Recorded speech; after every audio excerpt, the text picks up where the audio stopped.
पूज्याय राघवेन्द्राय सत्यधर्मरताय च भजतां कल्पवृक्षाय नमतां कामधेनवे।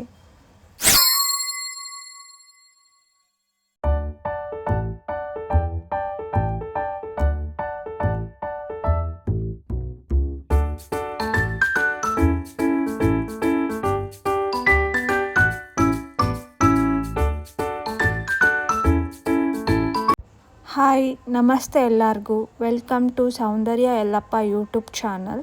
ನಾವು ಲಾಸ್ಟ್ ವಿಡಿಯೋದಲ್ಲಿ ಬ್ಯಾಂಗ್ಳೂರ್ ಟು ಮಂತ್ರಾಲಯ ಹೇಗೆ ಬರೋದು ಅಂತ ನೋಡಿದ್ವಿ. ಈ ವಿಡಿಯೋದಲ್ಲಿ ರೂಮ್ ಬುಕ್ಕಿಂಗ್ ಮತ್ತು ದರ್ಶನ ಹೇಗಾಯ್ತು ಅಂತ ತಿಳಿಸ್ತೀನಿ.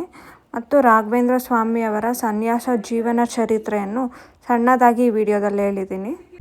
ಮಂತ್ರಾಲಯ ರೈಲ್ವೆ ಸ್ಟೇಷನ್ ಇಳ್ಕೊಂಡ ನಂತರ ಅಲ್ಲಿಂದ ಆಟೋ ಹಿಡ್ಕೊಂಡು ಮಂತ್ರಾಲಯಗೆ ಬಂದ್ವಿ. ಸೊ 1:30 AM ರೀಚ್ ಆದ್ವಿ. ನೀವು ರೂಮ್ಸ್ ಎಲ್ಲ ಆನ್ಲೈನಲ್ಲೂ ಬುಕ್ ಮಾಡ್ಕೋಬೋದು. ಆನ್ಲೈನ್ ವೆಬ್ಸೈಟು ಶ್ರೀ ರಾಘವೇಂದ್ರ ಸ್ವಾಮಿ ಮಠ್ ಅಕಾಮಡೇಷನ್ ಬುಕ್ಕಿಂಗ್ ಅಂತ, ಇದು ಅಫಿಷಿಯಲ್ ವೆಬ್ಸೈಟ್ ಅವ್ರದ್ದು. ಈ ವೆಬ್ಸೈಟಲ್ಲೇ ಬುಕ್ ಮಾಡಿ. ಸೊ ಥರ್ಡ್ ಪಾರ್ಟಿಯಿಂದ ಹೋಗದೇ ಇರೋ ಥರ ನೋಡ್ಕೋಬೋದು. ನೀವು ಇಲ್ಲೂ ಬಂದು ರೂಮ್ನ ಬುಕ್ ಮಾಡ್ಕೋಬೋದು. ನಾನ್ AC ಅಂತ 2 ಟೈಪ್ಸ್ ಆಫ್ ರೂಮ್ ಇದೆ. ನಾನ್ AC 250ಇಂದ 700 ರೇಂಜ್ವರೆಗೂ ಇದೆ. AC ಬಂದು 1600 ಪ್ರೈಸಲ್ಲಿ ಸಿಕ್ಬಿಡುತ್ತೆ ನಿಮಗೆ. ನಾನು ಲಿಂಕ್ನು ಅಟ್ಯಾಚ್ ಮಾಡಿರ್ತೀನಿ ರೂಮ್ ಬುಕ್ ಮಾಡೋದಕ್ಕೆ. ಡಿಸ್ಕ್ರಿಪ್ಷನಲ್ಲಿ ಚೆಕ್ ಮಾಡಿ ಅಲ್ಲಿ ಹೋಗಿ ರೂಮ್ ಬುಕ್ ಮಾಡ್ಕೊಳ್ಳಿ. ನೀವು ಇಲ್ಲೇ ಬಂದು ಬುಕ್ ಮಾಡ್ಕೋಬೋದು. ಅಲ್ಲಿ ಕಲ್ಯಾಣಿ ಪಕ್ಕ ರಿಸೆಪ್ಷನಿಸ್ಟ್ ಇದೆ, ಅಲ್ಲಿ ಹೋಗಿ ಬುಕ್ ಮಾಡ್ಕೊಳ್ಳಿ. ನಾವು ಬುಕ್ ಮಾಡಿದ್ದು AC ರೂಮು. 1600 ಬಿತ್ತು ನಮಗೆ. ರೂಮು ನೋಡೋದಕ್ಕೆ ಅಷ್ಟು ಏಸ್ಥೆಟಿಕ್ ಆಗಿರಲಿಲ್ಲ. ನಾರ್ಮಲಾಗಿ ಫ್ರೆಶ್ ಅಪ್ ಆಗೋಕ್ಕೆ, ರೆಸ್ಟ್ ಮಾಡೋದಕ್ಕೆ ನೀಟಾಗಿತ್ತು ರೂಮು. ಸೊ ನಾವು ಬಂದು ಫ್ರೆಶ್ ಅಪ್ ಆಗಿ ಈಗಲೇ ಬೆಳಗಿನ ಜಾವನೇ ದರ್ಶನ ಮಾಡೋಣ ಅಂತಂದ್ಬಿಟ್ಟು 1 ಅವರ್ ಹಂಗೆ ರೆಸ್ಟ್ ಮಾಡಿ ಫ್ರೆಶ್ ಅಪ್ ಆದ್ವಿ ನಾವು.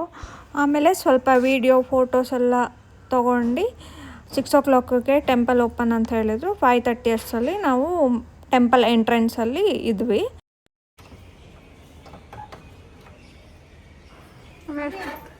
ಎಷ್ಟು ಅವರ್ ಮಾಡ್ಕೊಂಡೆ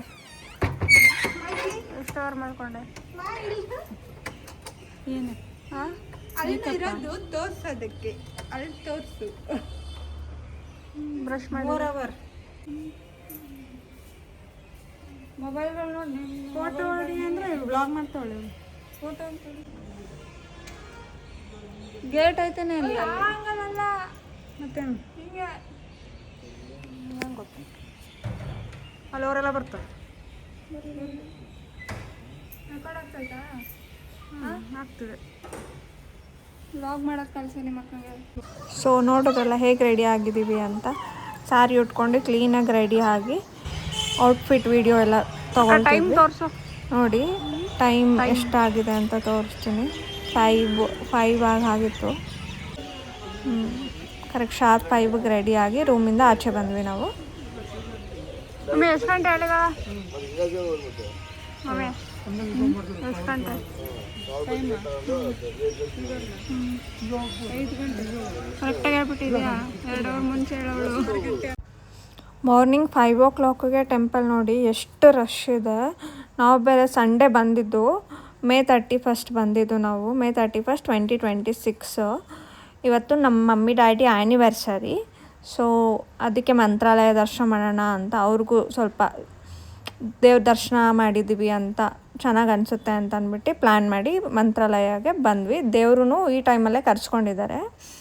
ಸೊ ನೋಡಿ ಟೆಂಪಲ್ ಎಷ್ಟು ರಶ್ ಇದೆ ಲಿಟ್ರಲಿ. ನಾವು 5 o'clock ಅಷ್ಟೊತ್ತರಲ್ಲಿ ಟೆಂಪಲ್ಗೆ ಬಂದ್ಬಿಟ್ಟಿದ್ವಿ. ಬಟ್ ಟಿಕೆಟ್ ಎಲ್ಲ ಕೊಡೋದು 6 ಆದಮೇಲೆ. ಸೊ ವೆಯ್ಟ್ ಮಾಡಬೇಕಿತ್ತು. 5 to 6 1 hour ವೆಯ್ಟ್ ಮಾಡಿದ್ದೀವಿ. ಇಲ್ಲ ಮಾಡ್ಕೊಂಡ ವೆಯ್ಟ್ ಮಾಡ್ತಾ ಇವ್ರು ನಿದ್ದೆನೇ ಮಾಡಿಬಿಟ್ಟಿದ್ದಾರೆ. ಪಪ್ಪ ಇಲ್ಲಿ ಟಿಕೆಟ್ ಇಲ್ಲಿ ನಮ್ಮ ಡ್ಯಾಡಿ ಟಿಕೆಟ್ ಕ್ಯೂ ಅಲ್ಲಿ ನಿಂತಿದ್ದಾರೆ. 2000 rupees ಟಿಕೆಟ್ ತೊಗೊಂಡ್ವಿ ನಾವು. 2000 rupees ಟಿಕೆಟ್ ತೊಗೊಂಡಿದ್ದಕ್ಕೆ ಸ್ವಲ್ಪ ಕ್ಯೂ ಕಡಿಮೆ ಆಯಿತು. ಇದು ಮಂಚಾಲಮ್ಮನವರ ಸನ್ನಿಧಿ. ಇವರು ಈ ಊರಿನ ಗ್ರಾಮ ದೇವತೆ. ಸಂಪ್ರದಾಯದ ಪ್ರಕಾರ ಮೊದಲು ಮಂಚಾಲಮ್ಮನವರ ದರ್ಶನ ಪಡೆದ ನಂತರ ಶ್ರೀ ರಾಘವೇಂದ್ರ ಸ್ವಾಮಿಗಳ ದರ್ಶನ ಮಾಡಬೇಕು ಅಂತ ಹೇಳ್ತಾರೆ. ಫಸ್ಟು ಮಂಚಾಲಮ್ಮ ದರ್ಶನ ಮಾಡಿ ಆಮೇಲೆ ಬೃಂದಾವನಕ್ಕೆ ತೆರಳ್ತಾರೆ ಜನ. ಇದು ಬಿಲೀಫು. ಯಾಕಂದರೆ ರಾಘವೇಂದ್ರ ಸ್ವಾಮಿಯವರು ಈ ಬೃಂದಾವನ ಸ್ಥಾಪಿಸುವ ಮೊದಲು ಮಂಚಾಲಮ್ಮನವರ ಬ್ಲೆಸ್ಸಿಂಗು ಮತ್ತು ಪರ್ಮಿಷನ್ ತೊಗೊಂಡು ಈ ಬೃಂದಾವನನ ಸ್ಥಾಪಿಸ್ತಾರೆ. ಸೊ ಎಲ್ಲರೂ ಫಸ್ಟು ಮಂಚಾಲಮ್ಮನ ದರ್ಶನ ಮಾಡಿ ಆಮೇಲೆ ರಾಘವೇಂದ್ರ ಸ್ವಾಮಿಯವರ ದರ್ಶನ ಮಾಡ್ತಾರೆ ಇಲ್ಲಿ ಆಲ್ಮೋಸ್ಟು. ನೋಡಿ 2000 ರೂಪೀಸ್ ಕೊಟ್ಟು ಟಿಕೆಟ್ ತೊಗೊಂಡಿರೋದಕ್ಕೆ ಇಲ್ಲಿ ಅಷ್ಟು ರಶ್ ಇಲ್ಲ. ಇಲ್ಲಾಂದರೆ ಫುಲ್ಲು ಕ್ಯೂವಲ್ಲಿ ನಿಂತ್ಕೊಂಡು ಆಲ್ಮೋಸ್ಟ್ 11:30ವರೆಗೂ ಕ್ಯೂವಲ್ಲೇ ನಿಂತ್ಕೋಬೇಕಿತ್ತು ಅನಿಸುತ್ತೆ.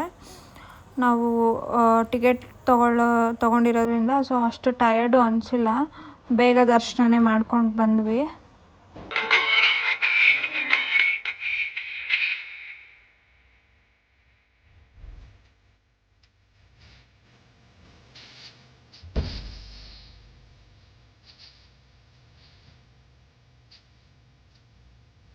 ಶ್ರೀ ರಾಘವೇಂದ್ರ ಸ್ವಾಮಿಯವರ ಜೀವನ ಚರಿತ್ರೆಯನ್ನು ಸಣ್ಣದಾಗಿ ತಿಳಿಸುವ ಪ್ರಯತ್ನ ಮಾಡುತ್ತೇನೆ ಈ ವಿಡಿಯೋದಲ್ಲಿ.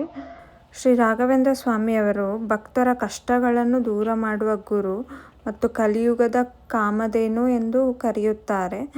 ಮತ್ತು ಶ್ರೀ ರಾಘವೇಂದ್ರ ಸ್ವಾಮಿಗಳು ಇಂದಿಗೂ ಲಕ್ಷಾಂತರ ಭಕ್ತರ ಆರಾಧ್ಯ ದೈವವಾಗಿದ್ದಾರೆ. ರಾಘವೇಂದ್ರ ಸ್ವಾಮಿಯವರು ಸನ್ಯಾಸ ಜೀವನವನ್ನು ಹೇಗೆ ಪ್ರವೇಶ ಮಾಡುತ್ತಾರೆ ಅಂದರೆ, ಒಂದಿನ ಸುಧೀಂದ್ರ ತೀರ್ಥ ಎಂಬ ಸ್ವಾಮಿಗಳು ರಾಘವೇಂದ್ರ ಸ್ವಾಮಿಯವರನ್ನು ಉತ್ತರಾಧಿಕಾರಿಯಾಗಿ ಆಯ್ಕೆ ಮಾಡುತ್ತಾರೆ. ಅವರು ಆರಂಭದಲ್ಲಿ ಕುಟುಂಬದ ಕಾರಣದಿಂದ ರಾಘವೇಂದ್ರ ಸ್ವಾಮಿಯವರು ಬೇಡ ಇದು ಸರಿ ಹೋಗಲ್ಲ ಅಂತ ಹಿಂಜರಿತಾರೆ. ಅದಾದಮೇಲೆ ಶ್ರೀ ಹರಿಯ ಇಚ್ಛೆ ಇರ್ಬೋದು ಅಂತ ಅವ್ರಿಗೆ ತಿಳಿದು ಸನ್ಯಾಸ ಜೀವನವನ್ನು ಸ್ವೀಕಾರ ಮಾಡುತ್ತಾರೆ ರಾಘವೇಂದ್ರ ಸ್ವಾಮಿಯವರು. ನಂತರ ರಾಘವೇಂದ್ರ ಸ್ವಾಮಿಯವರು ಇವರು ಹುಟ್ಟೆಸರು ಬಂದು ವೆಂಕಟನಾಥರು ಆಗಿರುತ್ತೆ. ಸನ್ಯಾಸ ಜೀವನ ಸ್ವೀಕಾರ ಮಾಡಿದ ನಂತರ ಇವರಿಗೆ ರಾಘವೇಂದ್ರ ತೀರ್ಥ ಎಂದು ಹೆಸರಿಡುತ್ತಾರೆ. ಅದಾದ ನಂತರ ರಾಘವೇಂದ್ರ ಸ್ವಾಮಿಯವರ ಜೀವ ಸಂಪೂರ್ಣವಾಗಿ ಧರ್ಮ, ಭಕ್ತಿ ಮತ್ತು ಸಮಾಜ ಸೇವೆಗೆ ಅರ್ಪಿತವಾಯಿತು. ರಾಘವೇಂದ್ರ ಸ್ವಾಮಿಯವರು ಭಕ್ತರ ಕಷ್ಟಗಳನ್ನು ನಿವಾರಿಸಿದ ಅನೇಕ ಘಟನೆಗಳು ಇಂದಿಗೂ ಪ್ರಸಿದ್ಧವಾಗಿದೆ. ಅದರಲ್ಲಿ ಕೆಲವೊಂದು ಹೇಳಬೇಕಂದ್ರೆ, ಒಮ್ಮೆ ಬರಗಾಲದಿಂದ ಜನರು ಸಂಕಷ್ಟದಲ್ಲಿದ್ದರು. ಆವಾಗ ರಾಘವೇಂದ್ರ ಸ್ವಾಮಿಗಳ ಆಶೀರ್ವಾದದಿಂದ ಮಳೆ ಸುರಿದು ಜನರ ಜೀವನ ಸುಧಾರಿಸಿತು ಎಂದು ಹೇಳಲಾಗುತ್ತದೆ. ಮತ್ತೊಂದು ಸಂದರ್ಭದಲ್ಲಿ ಸತ್ತ ಬಾಲಕನಿಗೆ ಜೀವ ತುಂಬಿದ ಘಟನೆ ಕೂಡ ಭಕ್ತರಲ್ಲಿ ಪ್ರಸಿದ್ಧವಾಗಿದೆ. ಈ ಕಾರಣದಿಂದಲೇ ಜನರು ಅವರನ್ನು ಜೀವಂತ ದೇವವೆಂದು ಪೂಜಿಸಲು ಆರಂಭಿಸಿದ್ದರು.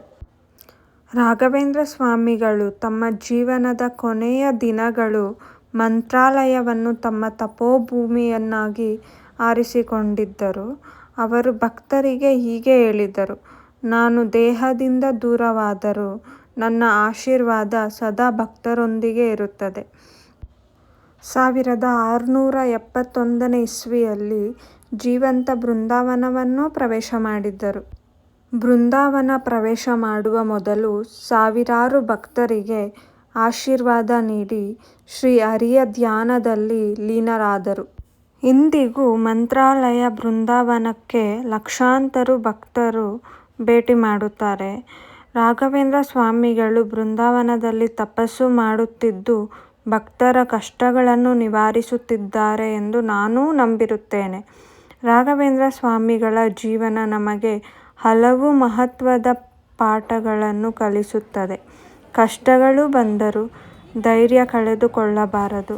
ದೇವರ ಮೇಲಿನ ಭಕ್ತಿಯನ್ನು ಎಂದಿಗೂ ಬಿಡಬಾರದು. ಜ್ಞಾನ ಮತ್ತು ವಿನಯ ಎರಡೂ ಜೀವನದಲ್ಲಿ ಮುಖ್ಯ. ಇತರರಿಗೆ ಸಹಾಯ ಮಾಡುವುದೇ ನಿಜವಾದ ಧರ್ಮ. ನಂಬಿಕೆ ಇದ್ದರೆ ಅಸಾಧ್ಯವೂ ಸಾಧ್ಯವಾಗುತ್ತದೆ. ನಾನು ತಿಳ್ಕೊಂಡಿರುವಷ್ಟು ಅವರ ಸನ್ಯಾಸ ಜೀವನವನ್ನು ಹೇಳಿದ್ದೇನೆ ಈ ವಿಡಿಯೋದಲ್ಲಿ. ಇಲ್ಲಿ ನಾವು ಪ್ರಸಾದ ಪ್ಯಾಕ್ ಮಾಡ್ತಿದ್ದೀವಿ. ನಿಮಗೂ ಏನಾದರೂ ಪ್ರಸಾದ ಪ್ಯಾಕ್ ಮಾಡೋ ಇಚ್ಛೆ ಇದ್ದರೆ ಇಲ್ಲಿ ಪ್ರಸಾದ ಕೌಂಟರ್ ಪಕ್ಕದಲ್ಲೇ ಈ ಕೊಠಡಿ ಸಿಗುತ್ತದೆ. ನೀವು ಬಂದು ಸ್ವಲ್ಪ ಹೊತ್ತು ಪ್ರಸಾದ ಪ್ಯಾಕ್ ಮಾಡಿ ಹೋಗ್ಬೋದು. ಇದು ನಿಮ್ಮ ಇಂಟ್ರೆಸ್ಟ್ ಇದ್ದರೆ ಬಂದು ಪ್ಯಾಕ್ ಮಾಡಿಕೊಡ್ಬೋದು ಅವರಿಗೆ. ದರ್ಶನ ಎಲ್ಲ ಮುಗಿಸ್ಕೊಂಡು ರೂಮಿಗೆ ಬಂದ್ವಿ 11 AM ಆಗಿ. ಸ್ವಲ್ಪ ಹೊತ್ತು ರೆಸ್ಟ್ ಮಾಡಿದೆ ನಾನು. ಅದಾದಮೇಲೆ ನಮ್ಮ ತಾತ ಅವ್ರು ಬಂದರು. ಅವರು ಹಟ್ಟಿ ಗೋಲ್ಡ್ ಮೈನ್ಸಲ್ಲಿರೋದು. ಹಟ್ಟಿ ಗೋಲ್ಡ್ ಮೈನ್ಸಿಂದ ಮಂತ್ರಾಲಯಕ್ಕೆ 1 hour ಹತ್ರ ಆಗುತ್ತೆ. ಗೋಕರ್ಣರ್ ಅವರು ಮತ್ತೆ ಸೀರೆ ಹಾಕೊಂಡವ್ರೆ. ಮತ್ತೆ ಯಾರು ಚೆನ್ನಾಗಿ ಕಾಣ್ತಾವ್ರೆ? ಇವಳ ನಾನ? ಮತ್ತೆ ಯಾರು ಚಲೋ ಕಾಣ್ತಾವ್ರೆ? ಅಕ್ಕಿ ನಾನಲ್ವಾ? ಮತ್ತೆ ನಾವು ರೆಡಿಯಾಗಿ ಮತ್ತೆ ದರ್ಶನ ಮಾಡೋಣ ಅಂತ ಹೋದ್ವಿ. ನಮ್ಮ ತಾತ ಮುಡಿ ಕೊಡಬೇಕು ಅಂತ ಅಂದರು. ಅವ್ರಿಗೆ ಮುಡಿ ಕೊಡೋ ಕರ್ಕೊಂಡು ಹೋಗಿದ್ವಿ. ಇದು ಮುಡಿ ಕೊಡೋ ಪ್ಲೇಸು ತುಂಗಭದ್ರಾ ನದಿ ತೀರದಲ್ಲಿ ಅಲ್ಲೇ ಪಕ್ಕದಲ್ಲಿದೆ. ಅಲ್ಲಿಂದ ಮುಡಿ ಕೊಟ್ಟು ಬೇಕಾದರೆ ನೀವು ಅಲ್ಲೇ 10 ರೂಪೀಸ್ ಕೊಟ್ಟರೆ ಟೆಂಟ್ ಹಾಕಿರ್ತಾರೆ, ಅಲ್ಲಿ ಹೋಗ್ಬಿಟ್ಟು ನೀವು ಫ್ರೆಶ್ ಅಪ್ ಆಗ್ಬೋದು. ಅಥವಾ ತುಂಗಭದ್ರಾ ನದಿ ತೀರದಲ್ಲಿ ಹೋಗಿ ಸ್ನಾನ ಮಾಡ್ಬೋದು. ನೀವು ಅಲ್ಲಿ ಹೋಗಿ ಸ್ನಾನ ಮಾಡಿದ್ರೆ ಜೀವನ ಪಾವನವಾಗುತ್ತದೆ ಎಂದು ನಂಬಿಕೆಯೂ ಇದೆ. ಅಲ್ಲಿಂದ ನಾವು ನದಿ ತೀರಕ್ಕೆ ಹೋಗ್ತಾ ಇದ್ವಿ. ಈ ವಯಸ್ಸಿನಲ್ಲೂ ತುಂಗಭದ್ರಾ ನದಿ ತೀರದಲ್ಲಿ ಸ್ನಾನ ಮಾಡುವುದೇ ಪುಣ್ಯ. ಮಂತ್ರಾಲಯ ದೇವಸ್ಥಾನ ಲೊಕೇಟ್ ಆಗಿರೋದು ಆಂಧ್ರ ಪ್ರದೇಶದ ಕರ್ನೂಲು ಎಂಬ ಜಿಲ್ಲೆಯಲ್ಲಿ. ತುಂಗಭದ್ರಾ ನದಿ ತೀರದಲ್ಲಿ ನೆಲೆಗೊಂಡಿದೆ. ಕರ್ನಾಟಕ ಕಡೆಗೆ ಇದು ಸ್ವಲ್ಪ ಸಮೀಪವಾದ ಸ್ಥಳ. ನಮ್ಮದಿದು 3rd ಟೈಮ್ ದರ್ಶನ ಮಾಡ್ಕೊಂಡು ಬಂದು ನೈಟ್ ಅಲ್ಲೇ ಅನ್ನದಾಸೋಹ ಹೋದ್ವಿ. ಅನ್ನದಾಸೋಹ ರಾತ್ರಿ 7 ಗಂಟೆಯಿಂದ 10 ಗಂಟೆವರೆಗೂ ಓಪನ್ ಇರುತ್ತೆ. ಮಧ್ಯಾಹ್ನ ಟೈಮಲ್ಲೂ ಓಪನ್ ಇರುತ್ತೆ ಅನ್ನದಾಸೋಹ. ನೋಡಿ, ಇವಳು ಮ್ಯಾಚ್ ನೋಡ್ಕೊಂಡು ಊಟ ಮಾಡ್ತಿದ್ದಾಳೆ. ಇವತ್ತು RCB ಫೈನಲ್ ಮ್ಯಾಚ್ ಇತ್ತು. ಯಾವ್ದು ವಿನ್ ಆಗುತ್ತೆ? RCB ಅಲ್ಲ, GT. RCBನಾ? ಎಷ್ಟೆಷ್ಟು?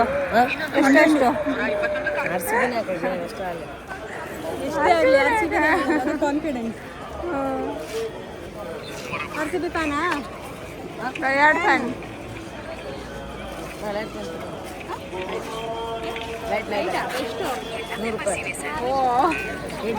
RCB ಫ್ಯಾನ್ ಫ್ರೀ ಕೊಡಬೇಕು. ನೋಡೋಣ, RCB ಜರ್ಸಿ ಬರ ಕೊಡೋಳೆ.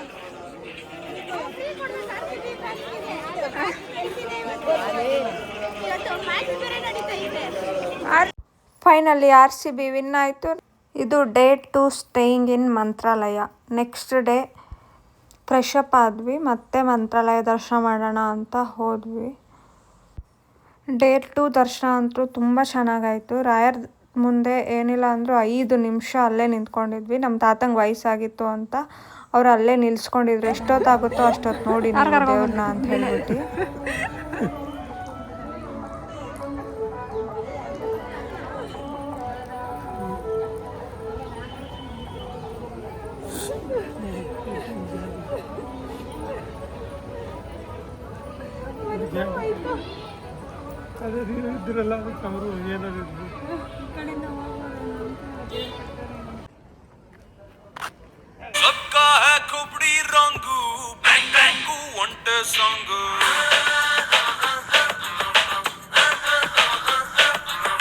ಸೊ ನೋಡೋ ಅಷ್ಟರಲ್ಲಿ ಸಂಜೆ ಆಗಿತ್ತು. ಸಂಜೆ ಮೇಲೆ ತುಂಗಭದ್ರಾ ನದಿ ತೀರದಲ್ಲಿ ಸನ್ಸೆಟ್ ಚೆನ್ನಾಗಿ ಕಾಣುತ್ತೆ ಅಂತ ಬಂದ್ವಿ. ಇಲ್ಲಿ ನಮ್ಮಕ್ಕ ಅಲ್ಲಿ ನದಿಯಲ್ಲಿ ದೀಪ ಬಿಡೋಣ ಅಂತ ಅಂದರು. ಸೊ ದೀಪ ತೊಗೊಂಡು ನದಿಗೆ ಬಂದ್ವಿ. ಸೊ ಇಲ್ಲಿ ನೋಡಿ ನೀವು, ನದಿ ತೀರದಲ್ಲಿ ಎಷ್ಟು ಗಲೀಜು ಮಾಡಿದ್ದಾರೆ. So be a responsible citizen. Please ಸ್ವಚ್ಛತೆಯನ್ನು ಕಾಪಾಡಿ ಎಲ್ಲೋದ್ರೂ. ಸೊ ಇಲ್ಲಿ ದೀಪ ಹಚ್ತಿದ್ದಾರೆ. ಇಲ್ಲಿ ತುಂಗಭದ್ರಾ ನದಿ ತೀರದಲ್ಲಿ ದೀಪ ಬಿಟ್ಟರೆ ನಾವೇನು ಕೇಳ್ಕೊಂಡಿರ್ತೀವಿ ಅದು ನೆರವೇರುತ್ತೆ ಅನ್ನೋ ಒಂದು ನಂಬಿಕೆ ಮೇಲೆ ಈ ದೀಪವನ್ನು ಬಿಡ್ತಾರೆ ಇಲ್ಲಿ.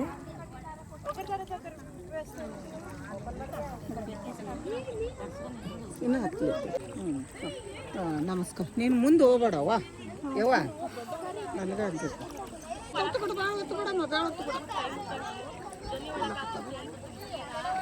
ಹಾಂ, ಫೋಟೋ ತೆಗಿ ದೀಪದ್ದು ಹೋಗ್ತದೆ ದೀಪ.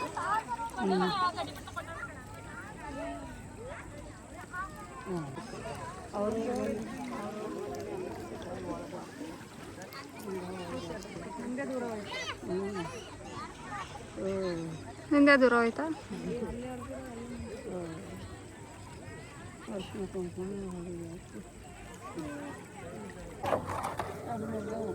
ಕೂತ್ಕೊಳ್ಳೆ.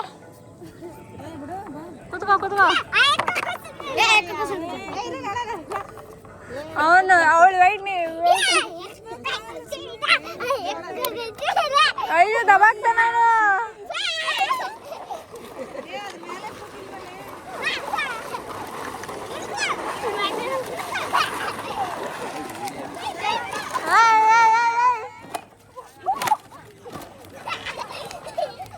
ಆಗ್ಬೇಕು ಬಾರಿ ನೀ.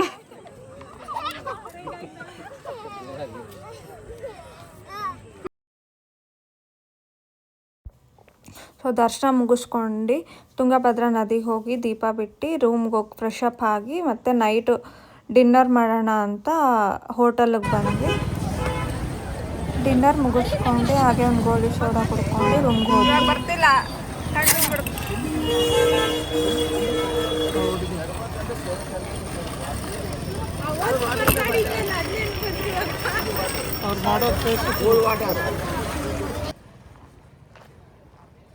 ಸೊ ನೋಡಿದ್ರಲ್ಲ ಮಂತ್ರಾಲಯ ದರ್ಶನ ಹೇಗಾಯಿತು, ರೂಮ್ ಸ್ಟೇ ಎಲ್ಲ ಹೇಗೆ ಬುಕ್ ಮಾಡೋದು ಅಂತ ಗೊತ್ತಾಯ್ತು ಅಂದ್ಕೊಳ್ತೀನಿ.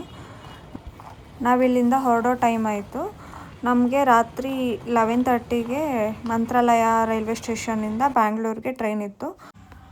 ರೈಲ್ವೆ ಸ್ಟೇಷನ್ಗೆ ಹೋಗೋದಕ್ಕೆ ಇಲ್ಲಿ ಮಂತ್ರಾಲಯ ಆರ್ಚ್ ಮುಂದೆನೇ ಆಟೋಸ್ ಎಲ್ಲ ನಿಂತಿರುತ್ತೆ. ಸೊ ಇಲ್ಲಿ ಬಂದು ಆಟೋಸ್ ಹಿಡ್ಕೊಂಡು ನಾವು ಮಂತ್ರಾಲಯ ರೈಲ್ವೆ ಸ್ಟೇಷನ್ಗೆ ಹೋದ್ವಿ. ಅದೇ ಪರ್ ಹೆಡ್ಡು 50 ರೂಪೀಸ್ ಬೀಳುತ್ತೆ ಆಟೋ ಚಾರ್ಜು. ನಮ್ಮ ಅಜ್ಜಿ ತಾತ ಅಟ್ಟಿಯಿಂದ ಬಂದಿದ್ರಲ್ಲ ಅವ್ರನ್ನೂ ನಾವು ಬೆಂಗಳೂರು ಕರ್ಕೊಂಡು ಹೋಗ್ತಾ ಇದ್ದೀವಿ. ನಾವು 10ಗೆಲ್ಲ ರೈಲ್ವೆ ಸ್ಟೇಷನ್ ರೀಚ್ ಆದ್ವಿ.